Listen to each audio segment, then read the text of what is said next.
Dinner was plated, but the warmth had already drained from everything. She sat across from me with one leg tucked under the other, her fork moving slowly, her phone lighting up next to her water glass. She barely touched the food. Neither did I. The air between us had been thinning for weeks, civil but colder, like two diplomats pretending the war hadn't already started. I couldn't remember the last time her eyes stayed on mine for longer than a few seconds. That night, she didn't even fake it. She looked up mid-bite, not with anger or sadness, but with a calm that had nothing to do with peace. Her tone was neutral, even surgical. Maybe you should leave. Not a scream, not a tear, just 5 words dropped between us like a memo. I held her gaze for a moment, waiting for a flinch or a follow-up. There wasn't one. She went back to cutting her salmon. No fight, no drama. That scared me more than yelling would've. I pushed my chair back, stood slowly, and left my plate half full. I didn't ask why. I didn't tell her I loved her. I didn't even say goodbye. I walked upstairs, packed a travel bag with essentials, and came back down. She hadn't moved. When I opened the front door, I paused, not for her but to give her a chance. A simple "don't go" would have stopped me cold. Nothing. That silence was permission, or maybe it was confirmation. I left without slamming the door. The next morning, I woke up in a month-to-month rental 22 minutes from our house. Small, clean, anonymous. I didn't unpack, I didn't turn on music. I sat at the edge of the bed and replayed her voice again and again. Maybe you should leave. It wasn't a suggestion, it wasn't an invitation to talk. It was a verdict, but not one delivered in the heat of a fight. It had weight, but not emotion, like she'd rehearsed it. By noon, she still hadn't called. At 2:08 p.m., I sent her a simple text. Made it to the rental. Let me know what you need from me. No reply. No ellipsis bubbles. Nothing. Later that night, I checked our shared bank account out of habit. A charge from a restaurant downtown, $1.98. 2 cocktails in trays, tip. Timestamp 9:47 p.m. Same night I walked out. We hadn't gone there in months. I scrolled further. No other charges from her that day. No delivery, no takeout. That was her dinner with someone. I opened our smart lock app and checked the activity log. 11:43 p.m. Door opened. 11:44 p.m. Door closed. That was 2 hours after I left. My heart didn't race, it slowed. I locked my phone, placed it face down, and sat still for a long time. This wasn't an emotional reaction. This was logistics. She hadn't thrown me out in a moment of anger. She didn't beg me to stay. She didn't reach out afterward because she didn't need to. Because someone else walked through the door 2 hours after I walked out of it. That's when I knew I hadn't been pushed out. I'd been cleared out, and she'd made it look clean. She didn't call the next day either. By the 3rd day, I stopped expecting it. I used to believe that silence was space. A pause, room to process, but this wasn't silence like breathing room. It was silence like burial, like I'd already been written out and she was tidying up the page. I stayed quiet too, not because I was okay, but because I knew I needed to see what she'd do with my absence. The answer came that night, not in a message, not in a call. It came in another transaction. Same card we'd shared for 5 years. Same alerts I never turned off. This time it was from a wine bar we'd gone to on our anniversary, $126. 4 glasses, 2 in trays, dessert. The timestamp said 10:16 p.m. I hadn't spoken to her in 72 hours, and she was out tasting wine at a place we once toasted our future in. Alone.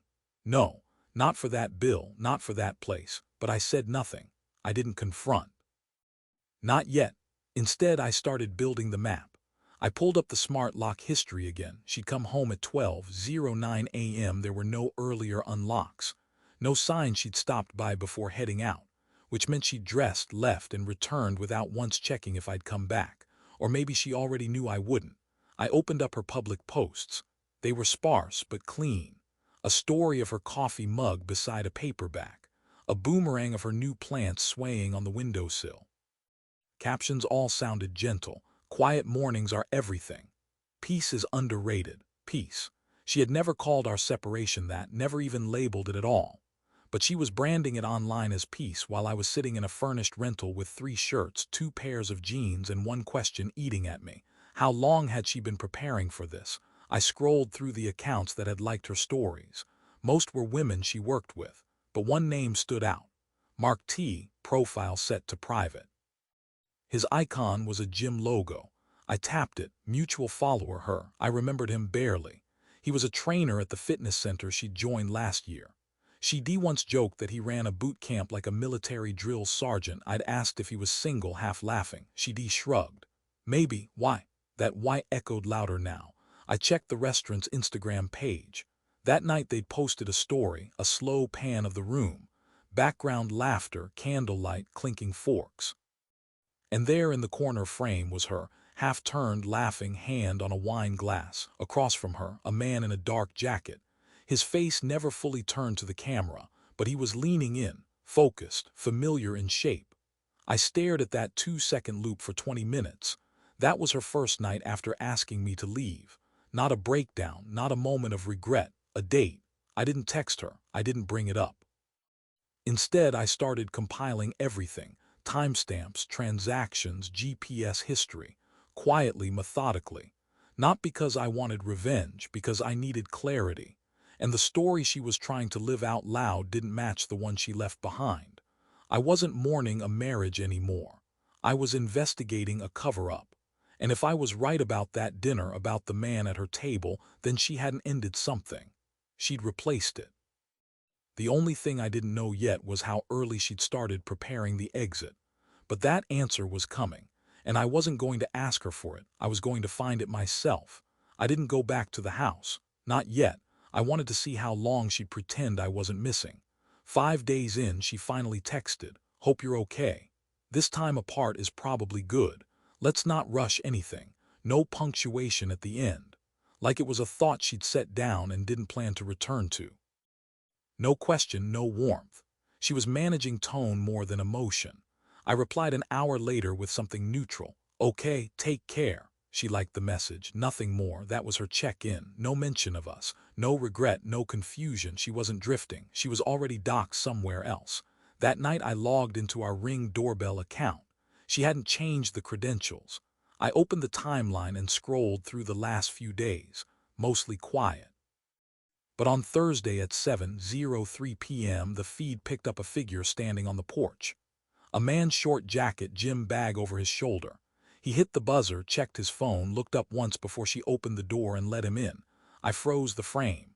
It was the man from the restaurant story. No doubt now. She didn't hesitate when she opened the door. She smiled. She was barefoot, her hair pulled back. Not surprised, expecting him. I watched the clip again, slower this time. He shifted forward casually, the way a man does when he's familiar with a place. When he knows the way to the kitchen, maybe the layout of the bedroom. She turned and walked back inside without looking over her shoulder. He followed. There was no urgency, no shame. It had taken me less than a week to go from husband to ghost. I could have confronted her, but I didn't. Instead, I logged out and started collecting. I opened our bank portal, clicked through to our connected devices, and removed mine. Then I accessed our thermostat, digital, Wi-Fi enabled. I adjusted the temperature up 3 degrees. Petty maybe, but I needed to know something. At 9:15 p.m. the thermostat dropped back to its normal setting. She was home, still watching it, still managing the space like it belonged to her and her alone. The next morning she sent another text. "Hope you're finding some peace. I'm going to take the weekend to get centered. Maybe we can talk Monday." No apology. No admission. Not even curiosity about where I was staying.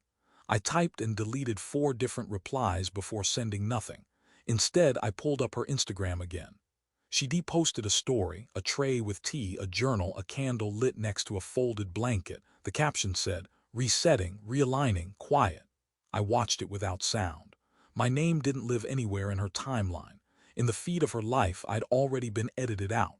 But I kept watching, not because I needed her attention. Because I needed her pattern. She wanted me to think we were in limbo, that we were giving it space. That Monday would bring conversation, but her door had already opened to someone else. I had the timestamp, so I watched the feed, logged door activity, marked the patterns. His gym bag showed up again Saturday night. 8:17 p.m. he left at 11:48 a.m. the next morning. I didn't text her on Monday. I waited to see if she would. She didn't. No talk soon, no update. Silence. I wasn't giving her space anymore. I was giving her rope. The kind she could wrap herself in while I stayed quiet, watching the whole performance unfold. This wasn't a break. This was her transition plan, and I wasn't the one hesitating anymore. Monday evening came and went without a word. I stared at my phone until midnight, not because I expected her to reach out, but because I wanted to be sure she didn't. I wanted the silence to be whole. That week, she posted twice. A carousel of filtered kitchen photos, open windows, blooming countertop herbs, candles lit mid-morning like the house was some personal sanctuary. The caption read, "Lately, I've been choosing quiet over chaos." Another post followed a few days later, this one a selfie from the gym mirror. She wore new leggings, her hair slicked back, sweat shimmering on her collarbone. Her smile didn't reach her eyes, but the likes poured in anyway, including one from the man with the gym logo profile. I didn't comment, I didn't text, I didn't need to. I already had the GPS tracker under her car, logging every movement. The trips were routine, morning sessions at the fitness center, midday errands, home again by 3. Then twice that week, the car left the driveway at 7:30 p.m. and didn't return until after midnight. She'd never once mentioned needing time alone. She wasn't isolating, she was hosting. And the version of her online, the clean, candlelit, quietly healing woman, that wasn't for me. That was for her audience. Her world of curated friends and vague captions, where peace was performance and I had been neatly written out as chaos. What she didn't know was that the script she was selling had holes. The man from the gym, Mark, was now a recurring entry in the ring log. I'd compiled screenshots, saved the video files, created a timeline, each visit more casual than the last. His confidence growing. He stopped ringing the bell, she gave him the code. One night I watched the clip, she opened the door in a robe. He entered with a bottle of wine, she laughed. He kissed her cheek. She told me once she didn't like drinking at night, it made her feel tired the next morning. I guess that didn't apply to him. The next day she FaceTimed me. It was the first call since I left. She wore no makeup, a hoodie pulled over her head. The soft lighting behind her was staged to feel effortless. "I was thinking we should talk soon," she said, voice low like we were on sacred ground. "It's been hard, hasn't it?" I nodded slow. "Yeah, it has." She stared at the screen a moment, then looked away. "I just think maybe we both needed to step back, see what really matters." I let her talk. I didn't ask questions. I didn't interrupt. She didn't mention Mark. Didn't mention the wine bar. Didn't say a single thing that acknowledged reality. I watched her face carefully, looking for signs of guilt. None, only rehearsal. She wanted the illusion of reflection, of fairness, that we were mutually drifting, not actively replaced. "We'll figure it out," she said finally with a small smile. I gave a quiet nod. "Maybe." When the call ended, I didn't replay it. I didn't need to. That call wasn't about reconnection. It was about control. It was her checking the temperature of my patience, seeing if I was still where she left me, confused, docile, floating in ambiguity. She didn't know I was already out of the fog. I had timestamps, GPS routes, doorbell videos, financial logs. I had 10 days of tracked movements, 2 overnight stays by Mark, 3 dinners charged to our joint account. And now I had her voice on record pretending she was lost in grief. The dissonance was no longer emotional, it was tactical. She was building a version of herself for the world. A woman healing from a complicated chapter. The subtext of her public presence was that I was the complication, the disruption. What she didn't see was that while she staged her new piece, I was laying the groundwork for something far less performative, accountability. And when it came, I wouldn't explain it to her. I'd show it. I stopped wondering if she was hiding something. The only question left was how far back it went and how deep. A woman doesn't smile like that in the doorway, wrapped in a robe, unless she's certain the man walking in has been there before. I stopped reacting. I started recording. That meant structure, precision. No emotional impulse, just process. I bought a GPS tracker with cell signal backup and a 60-day battery. The one under her car was a basic model, easy to detect if she ever checked. This one was. I swapped it during the day she left for her massage appointment, confirmed on her calendar, which I still had access to through our shared digital planner.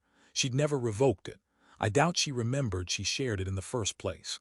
While I waited for movement data to build, I accessed our phone plan's call logs. There it was.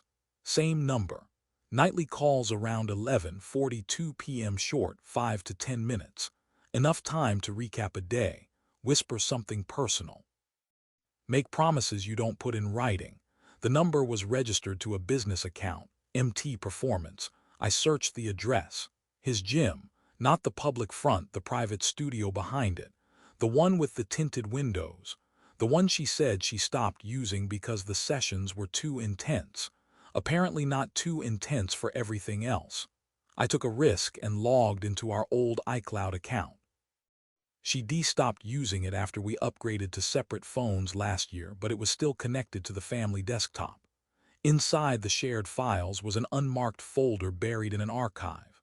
No labels, no tags. Inside, PDFs, receipts, photos. A weekend trip to Aspen from 3 months ago, listed as a work training on her calendar. The photo of her on a snowy balcony, smiling over coffee, didn't match the weather report for that weekend. The timestamps placed it 2 days earlier. And then came the photo she didn't post anywhere, taken by someone else clearly. She's on the edge of a hot tub, hair damp, no makeup, grinning at someone behind the lens. Behind her shoulder, a man's leg in the frame, bare, familiar calf tattoo, same one I'd seen in the gym mirror selfie. Mark.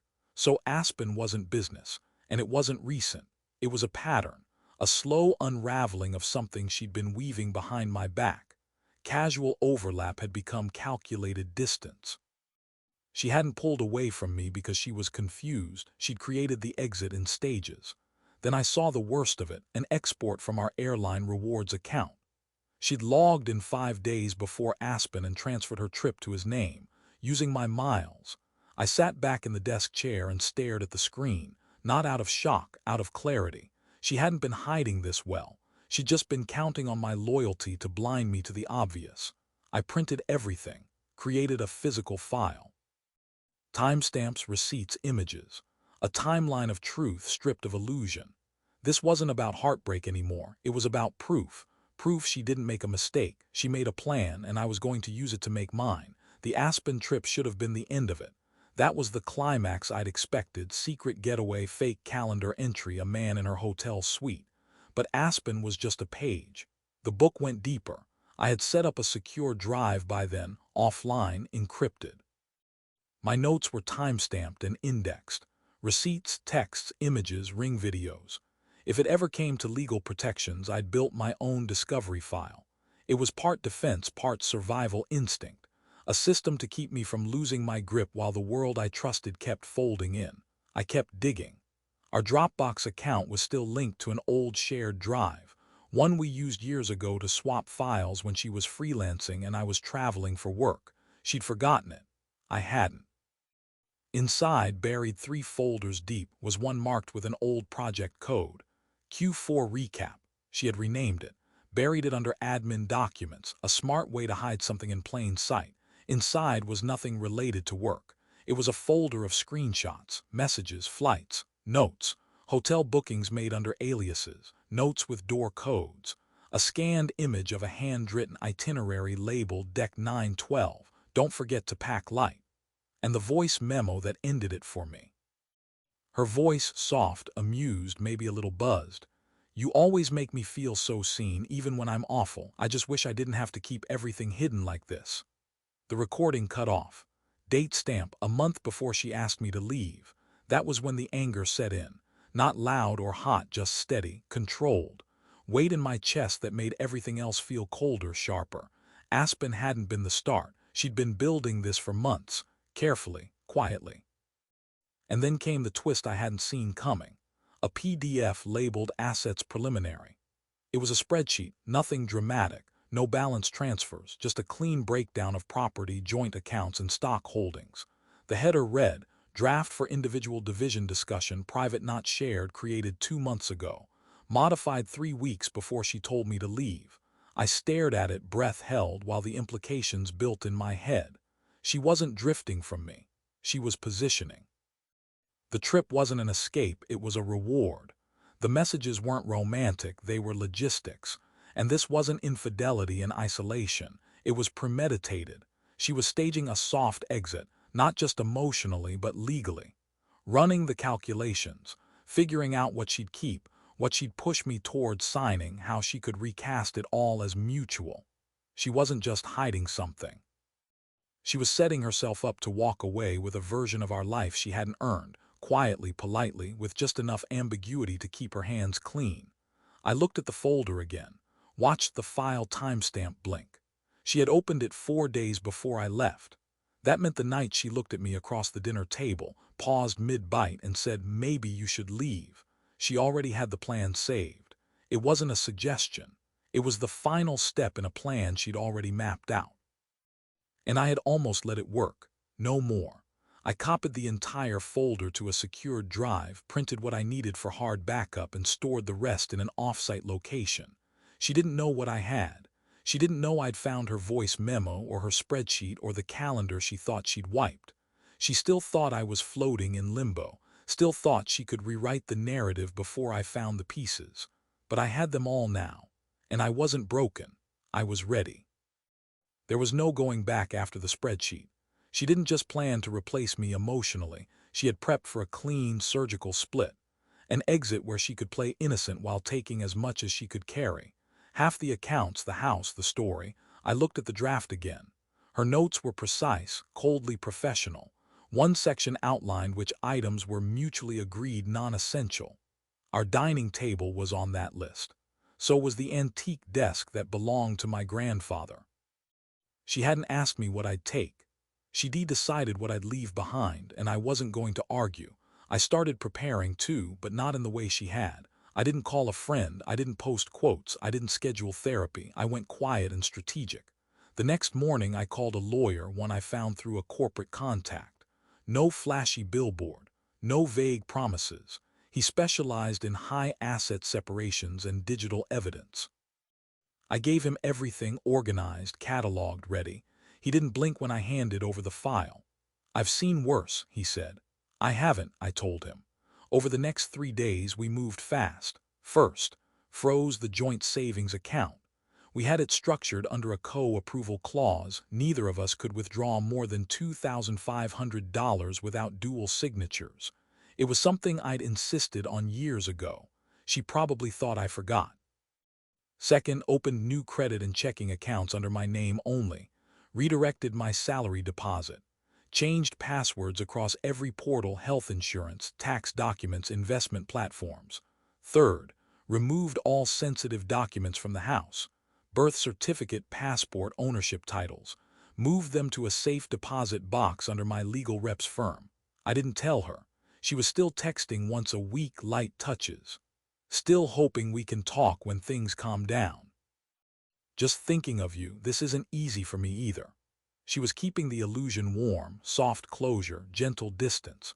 So when the papers came, she could say she'd been blindsided too. That's why I stopped replying, let her talk into silence. While she crafted her story, I built one rooted in receipts.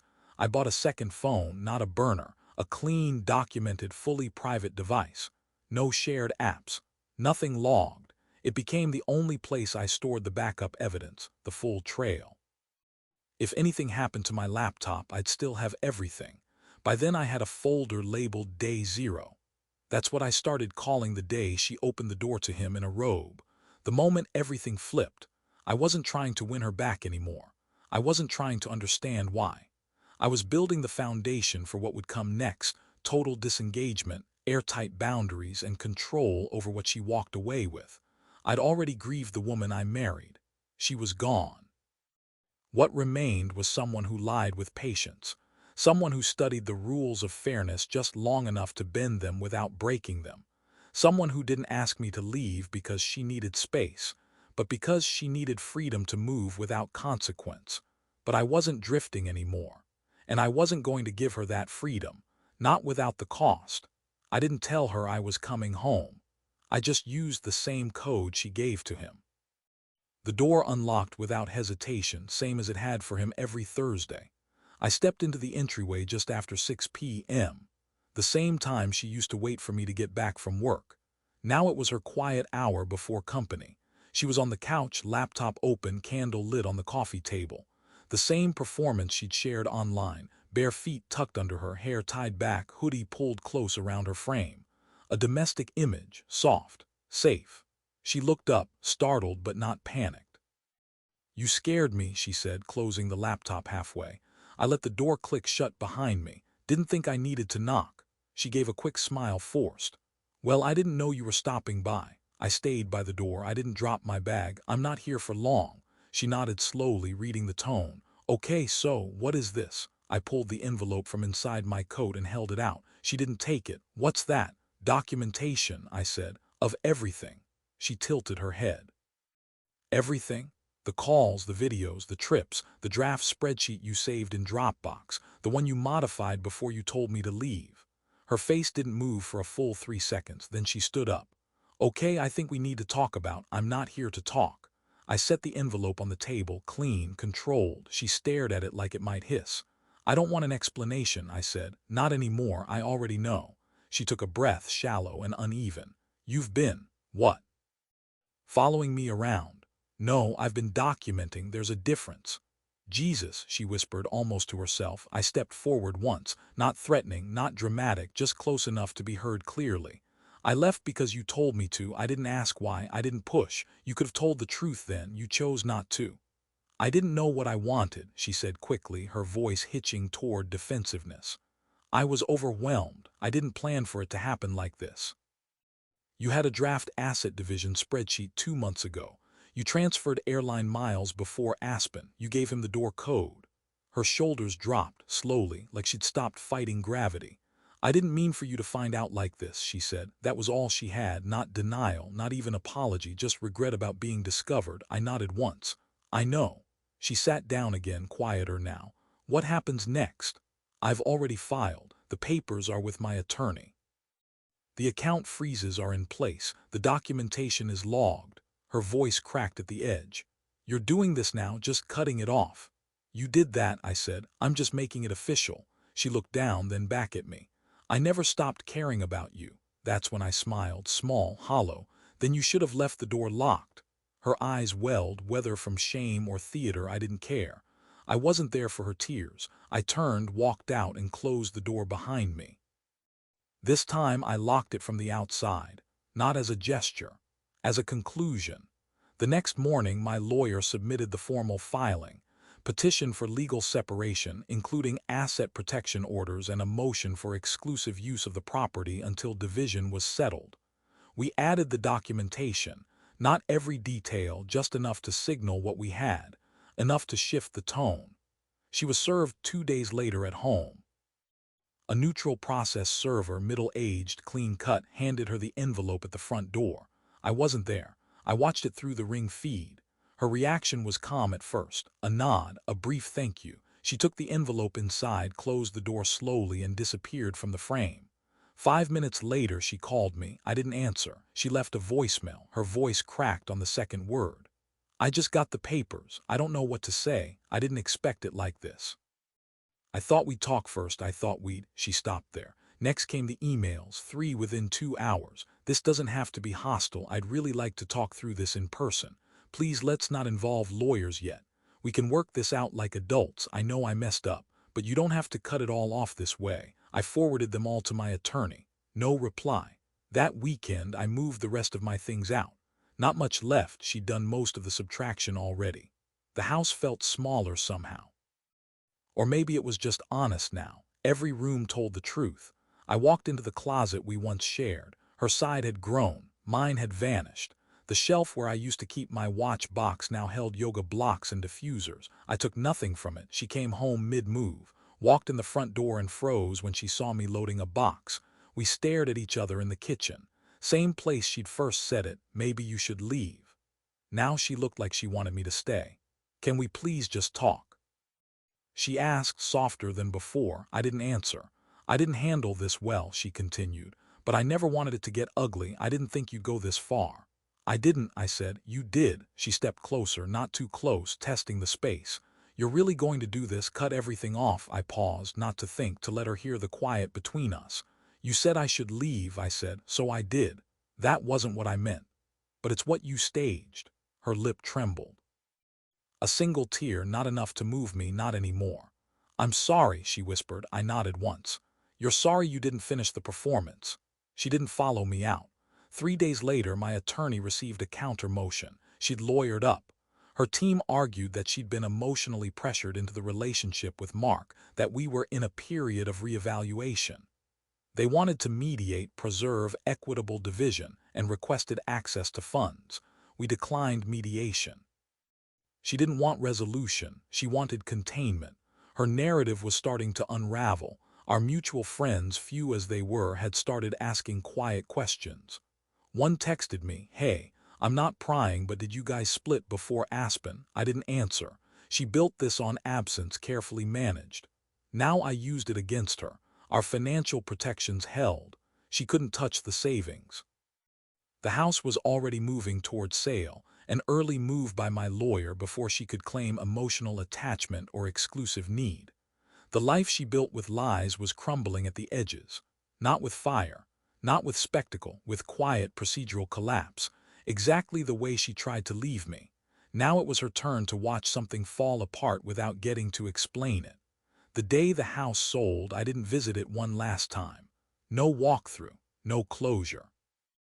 I signed my name, handed the keys to the agent, and walked out of the office without looking back. Closure's a myth. You don't get it from standing in an empty room. You get it from learning to live with what never made sense. After that, the silence grew thicker. She didn't text again for over a month. Her attorney kept contact civil, transactional. Her team still angled for narrative ground, pushing for phrases in the final documents like mutual breakdown of marriage and temporary separation turned permanent. My lawyer let it sit, then rejected every phrase that smelled like fiction. There was no mutual about it. At night, I'd sit in the one-bedroom rental, half-furnished, bare walls, kitchen counter stained with coffee rings, and feel the weight of it hit. Not rage, not pity, just the empty gravity of it. I'd spent years building a life with someone who had quietly begun subtracting me from hers long before she ever said the words. Some nights I didn't eat. Some nights I made toast and left it on the plate. Most nights I didn't turn on the TV. I wasn't punishing myself. I wasn't spiraling. I just needed the quiet to match what was real. One night I pulled out the folder again, not to review it, to face it. I read the message she'd sent him, the one she saved as a screenshot for reasons I'll never understand. "You're the first person I've wanted to run toward instead of away from." Dated 3 weeks before she told me to leave. I'd been standing in that house the whole time, making plans for us while she was already rewriting the cast. I let it break me, not with tears, with stillness.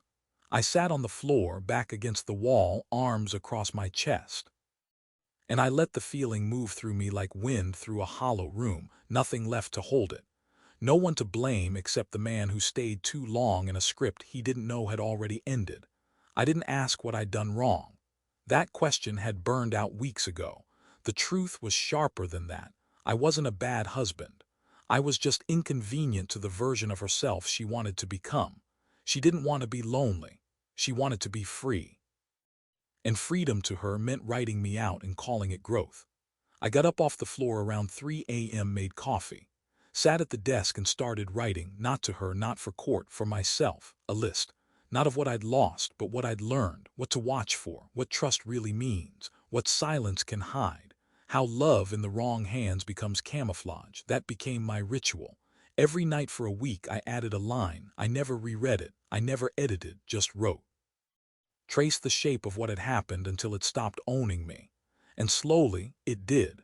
Not because it stopped hurting, but because I stopped needing to make it make sense. The last time I saw her was in court. We weren't in front of a judge yet, just a private conference room with our attorneys, a mediator at the head of the table, legal pads lined up like props in a negotiation neither of us believed in. She wore a navy dress, hair pulled back, no jewelry except the earrings I'd given her on our second anniversary. I don't think she remembered where they came from. She didn't meet my eyes when I walked in. I sat down, handed my lawyer a printed copy of the final asset proposal. He glanced at it, nodded, passed it across the table. She leaned forward to look, then paused when she saw the signature already at the bottom. Her lawyer whispered something in her ear. She didn't answer right away. The mediator cleared his throat gently. "We're here to finalize terms of division. Is there anything either party would like to put on record before we begin? I shook my head. Her lawyer looked to her. She hesitated, then said, I just want to make sure this is fair. The mediator blinked once. Which part feels in dispute? I don't know, she said quietly. All of it, maybe. It wasn't an objection. It was a reach. A last-minute attempt to pull on a thread she'd already cut months ago. My lawyer calmly responded, all points have been previously agreed to through counsel. Nothing was filed in protest. She didn't push. Because she couldn't, we signed, that was it. I stood, buttoned my coat, and walked out of the room. She didn't follow. 3 days later, I changed my number, transferred utilities, canceled any remaining subscriptions that were still tied to her name. The new place I moved into wasn't bigger or better, just quieter. Nobody else had a key. I closed the shared storage unit, sold the furniture we'd picked out together, donated her books to a local library, packed up the wedding album and left it with my attorney in case she ever asked for it. She didn't. I took my name off the house deed before it sold. The check cleared in full. My lawyer sent her portion through direct transfer. No words exchanged. I watched her Instagram go dark for a while. Then it came back slowly. Quotes about resilience. Photos of lattes. Nothing about me. Nothing about him. They were probably done too.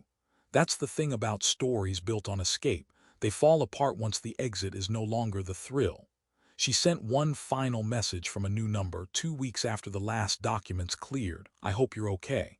I know this isn't how either of us thought it would end. I didn't respond. Not because I hated her. Not because I had nothing to say. But because saying anything would have given her a way back into the narrative. And I had already stepped out of it. There were no more accounts to untangle. No debts. No photos on the walls. No questions to ask.